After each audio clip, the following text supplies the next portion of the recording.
as telhas, um enxame de abelhas parou para descansar. Me deu vontade de contar como é que eu faço quando me bate um cansaço e eu paro pra aliviar. Tão diferente das abelhas pequeninas descansando lá em cima, eu prefiro aqui no chão, olhando o céu por entre as folhas que balançam, com o vento embalando a dança, me acalmando o coração. Aqui eu nunca me aborreço e nem me zango, o bioma dos curiangos é o nome desse lugar. A natureza não tem pressa e eu tampouco vejo as nativas do oco. Eu ia fazer uma pergunta, penso que o colega Tiago já, em relação a esse pólen já oxidado, em termos de valor nutricionais humanos, já há estudo, a doutora já tem conhecimento ou não? Se tem valor nutricional humano? Qual produto? Qual meliproduto? O pólen já oxidado, portanto, esse guardado que sim, já... Sim. Como ele é rico em micro-organismos, né? Como ele pode ser estudado, talvez a gente possa encontrar ali excelentes funções biológicas. Ele pode agir como um probiótico, por exemplo, como um fermento natural, mas assim, eu não estudei isso ainda para eu poder te afirmar, então a gente precisa fazer estudos sobre isso. Mas eu testei a receita de uma cerveja com a fermentação, com esse pólen, né, esse samburá já muito oxidado, e a fermentação foi excelente. Eu fiz uma oficina de cerveja com mel e outros, e pólen e própolis, e aí eu testei com mel, e o mel também vai ser usado como primer da cerveja, a carbonatação final, e testei também fermentação com samburá oxidado e fermentação e prime também com mel e própolis. Então, a fermentação com o samburá foi muito mais rápida do que com o mel e o outro fermento natural, que é outra levedura. Então, eu acho que o professor Rogério... Quem sabe, né? Mas temos que fazer estudos primeiro. Obrigado. O professor Rogério, acho que é hidromel. Hidromel eu não faço, eu não testei nenhuma receita ainda, mas eu vou começar a testar a receita de hidromel. Eu tenho uma colega que fez doutorado, Samira, que também fez doutorado lá na UFRB, que ela trabalha só com hidromel. Aí eu falei, Samira, não vou entrar na sua área, eu não trabalho com hidromel, mas quem sabe eu não desenvolvo uma receita, já que eu estou me dedicando agora muito aos meliprodutos.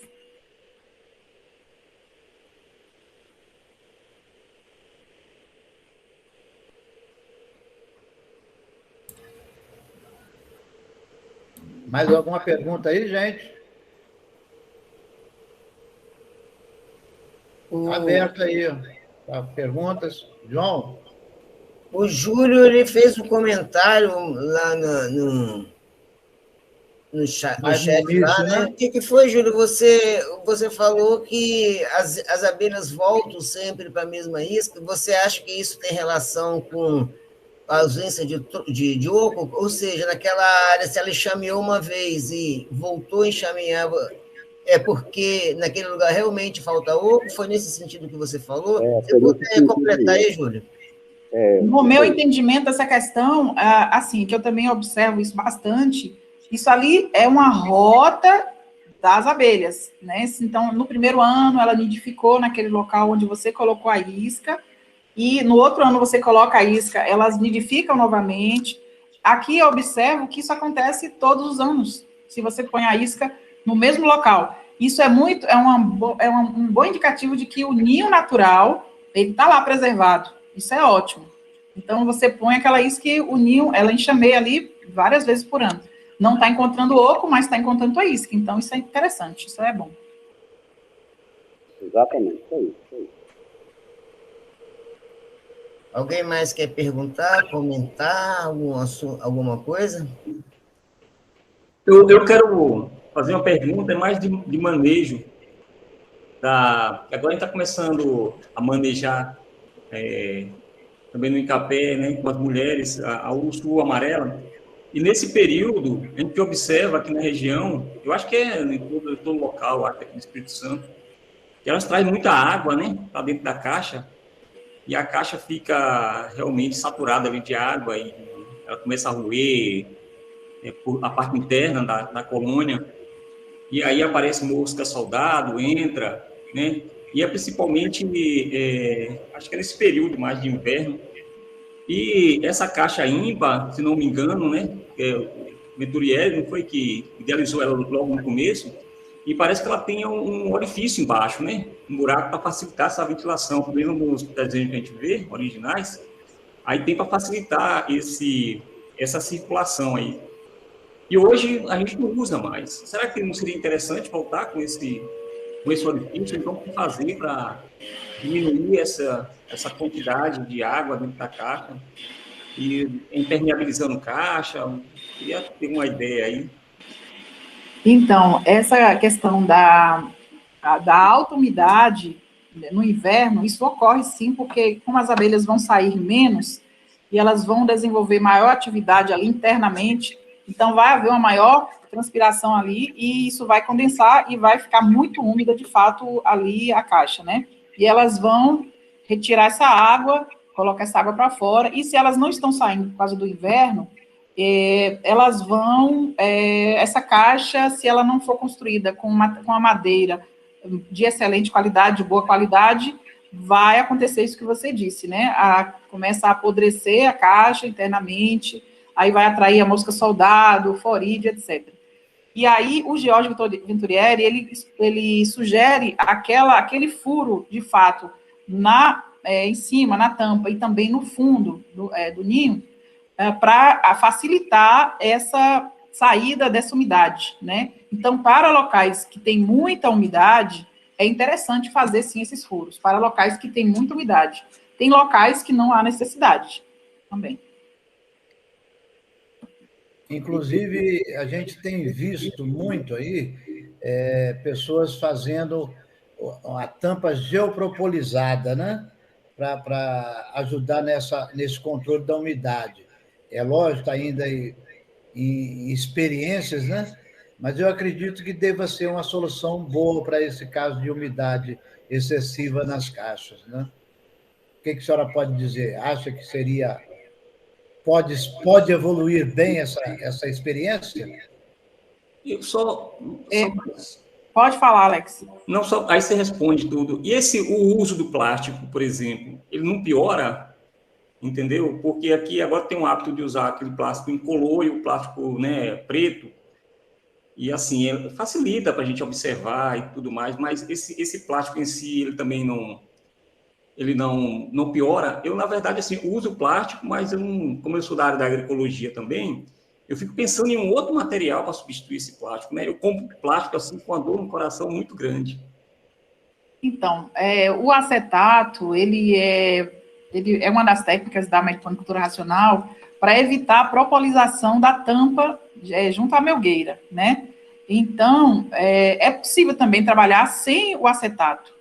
Mas aí, quando você for abrir a melgueira, retirar a tampa para fazer manejo, você vai estar com o ambiente todo propolizado, né? Então, também não é um empecilho para a atividade. Agora, é mais prático você usar o acetato, sim. Usar o acetato, reutilizar, usar um plástico de outro, por exemplo, você pode usar de um banner, reutilizar de um banner que foi feito, ou de um saco de ração animal, você recorta e usa ali, sem precisar usar o acetato transparente. O acetato, no período de muita umidade, no período de inverno, agora nas regiões muito úmidas, de fato, você observa que as gotículas de água condensam ali em cima e cai de novo na caixa, acaba esfriando o ninho. Então, em locais muito úmidos, eu aconselho que façam furos nesse acetato, para ajudar a sair esse vapor todo, né? Toda essa umidade ali da atividade biológica interna das abelhas na caixa, né? Porque elas não saem, então fica todo mundo ali aquecendo o ninho o tempo todo. Então, vai acontecer, de fato, a liberação dessa quantidade de água aí. E o acetato, realmente, em locais que a gente vai, você retira o acetato e aí derrama água, assim, porque, de fato, pode atrapalhar. Faça alguns furos nesse acetato, que aí resolve também. E a questão da propolização, Adailto, que você disse, é bem interessante também. Só que não é muito fácil o manejo, né? O acetato é bem mais fácil você trabalhar com ele, se estamos falando de meliponicultura racional. Então, eu ainda aconselho usar o acetato, reciclar, né, tanto de plástico que tem por aí, sem precisar novos plásticos estarem na natureza, e usar sempre os mesmos ali, né? Eu também sou dessa linha aí do Alex, de quanto menos plástico, melhor. Ou então fazer um paninho encerado, né, daqueles que a professora Gênesis me ensina no livro 3, nas oficinas. Aquele paninho encerado é ótimo. Eu ensinei aí para vocês, né, Adriana? João também estava na oficina, quando eu estive aí o ano passado. Fazer um paninho daquele de cera, colocar, é uma forma de você também estar cooperando aí com o meio ambiente. E ele é biodegradável, ele é compostável, né? Então, você retira aquele paninho de cera, você joga na composteira e ele é completamente biodegradável. Júlio, você levantou Imagina. vai na sequência aí, Júlio. Tá, para o Alex aí, eu concordo com o que a doutora falou, está certinho, porque aqui no nosso estado, nós temos essa variante aí de temperatura. Se eu ando aí 45 minutos aí para cima nas montanhas, a gente já vê essa situação todinha aí de muita umidade nas caixas, as caixas apodrecendo e por aí afora. Então, aí para cima, nas altitudes, o que o pessoal tem feito para aguentar um pouco mais as caixas é queimando as caixas, queimar mesmo, misturar ela com óleo e vela, né? Essa vela que o pessoal acende aí para cemitério, essas coisas. Inclusive, dá uma durabilidade de 10, 15 anos. Ela sai dessa de 3 anos aí, que é a durabilidade normal de uma caixa de altitude, como 10, 15 anos. Isso aí já vi na prática já. Então, você frita a caixa mesmo. Você bota o óleo vegetal dentro de um tornel com vela e dá uma mergulhada ali. Quando ela começou a instalar, você deixa ela secar. Aí, os poros do vegetal se unem, fica praticamente plastificado, vira um plástico duro, e aí você consegue uma preservação melhor das caixas. Agora, em cima, as amarelas traçam de um lado para o outro, igual faz no isopor, tá? Lá no interior, lá em cima. E aqui embaixo, a gente só vê essa situação que o Alex falou aí, nessa época do inverno mesmo. Porque as abelhas estão ali em uma atividade maior para poder aquecer o ninho, porque do lado é igual você está dentro de um carro. Do lado de dentro está quente, do lado de fora está frio. Aí embaixo o vidro todinho. Então, teoricamente, as abelhas trabalham muito mais, como a doutora falou aí, para manter essa temperatura equilibrada ali em seus 30 graus ali, e aí dá aquela monte de água ali debaixo do plástico. O plástico que a gente está usando aí é para isso aí que o Alex falou aí, para a gente ter uma visibilidade melhor, mas a gente usa o plástico preto, porque quando você bota o transparente, ela faz aquele geoprópio ali em cima, ali, e acaba vedando tudo. O furo no plástico eu acho interessante, você ter esses furos aí para fazer essa... Inclusive, a Dailton mostrou uma caixa hoje, a tal da Eretano, que já tem esse furo, tanto em cima e embaixo, para fazer esse trabalho. Mas aí entra a questão aí da mosca soldado. Eu tive uma experiência meio ruim quando eu tentei fazer um set com esses furos, porque eu vi uma incidência muito maior da mosca soldado. Porque por esses furos ela coloca a larva e a gente vai para a lixeira. Inclusive, Alex, uma dica que eu dou para vocês aí é para vocês evitar um pouco a caixa de fundo, entendeu? Partir um pouco para a caixa de eucalipto, que ela resiste um pouco mais, entendeu? E a respeito do fundo, vocês estarem fazendo aí uma programação aí de cada 3 meses, como o fundo é destacado, vocês estarem olhando o fundo, porque é onde vocês vão encontrar a mosca soldado. Então, você consegue fazer um controle muito maior. Então, a cada 3 meses, 2 meses, 3 meses, você levanta o fundo, uma pessoa vai, raspa ele todinho, dá aquela limpeza legal. Ou se você já vem com um fundo novo, coloca ali, pega aquele que está cinza ali e leva. E aí você evita de você ter ataque da mosca soldado, que ela começa ali pela lixeira. Entendeu? Da lixeira. Por isso que é importante usar o porão, porque você tem como fazer essa limpeza, né? A mais uma utilidade do porão é essa, né? Por isso que eu aconselho também usar o porão. Que aí a mosca soldado, agora assim, se a caixa é bem construída, as caixas do Parque das Abelhas, lá como o Bento Gonçalves é um local de construção, é um local que a movelaria é bem desenvolvida, né? E lá eles trabalham com madeira de reflorestamento também. As caixas do Parque das Abelhas, elas são todas impermeabilizadas com um verniz ecológico que eu criei. Depois eu posso dar a receita para vocês. E eles não usam fita. As caixas são tão rentes uma com a outra que não precisa fita, não passa um forídeo de um espaço para o outro. É incrível como é que aquele povo fez uma caixa daquela e não passa nem vento naquilo ali. Então, eles não usam fita, a gente não está usando fita, porque a gente conseguiu uma marcenaria para fazer as caixas. Então, as caixas são verdadeiras obras de arte. E madeira de que todos podem ter acesso. E a impermeabilização é feita com um verniz ecológico, que é composto de óleo de girassol e cera de apis mellífera, né? Então, o óleo de girassol é fervido junto com a cera é derretida no óleo em ebulição. Nesse óleo, a gente também adiciona própolis para ajudar nessa impermeabilização e nesse combate de possível inimigo natural, fungos e bactérias, e é toda pintada, né, com esse verniz ecológico. E, assim, porque não vai dar para usar cera, porque ele é muito, não cola a fita, mas, no caso, é a construção da caixa. Então, a gente tem que construir caixas com esse encaixe perfeito. E a caixa, onde tem muita umidade, eu não construo nada com caixa de pinos. O pinos para abelha em local de umidade não existe. Vocês aí que estão na região que tem muito eucalipto, use a madeira do eucalipto, que é muito mais resistente, né? Esse verniz ecológico que eu falei, você pode usar tanto internamente quanto externamente nas caixas. Pode dar um banho neles, nesse verniz. Se você conseguir lustrar essa caixa por fora, você consegue colar fita. Mas eu fiz esse verniz muito para uma coisa muito específica, que são as caixas do Parque das Abelhas, que são caixas muito bem feitas, muito bem projetadas para evitar vento e entrada de inimigos naturais. Tá bom?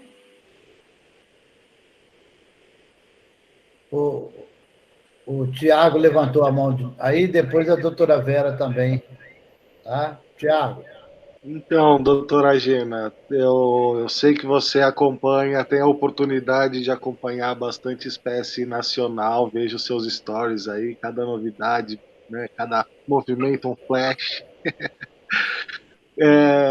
Há 15 dias eu estava lá na Transamazônica, fazendo um levantamento lá para um projeto lá de uma fazenda. Depois eu vou para o Rio Grande do Sul, depois eu vou para o Pará. É assim, a vida está desse jeito. Mas eu gosto. As experiências externas, né, nesses países que você visitou, qual abelha te chamou mais atenção, assim, e por quê?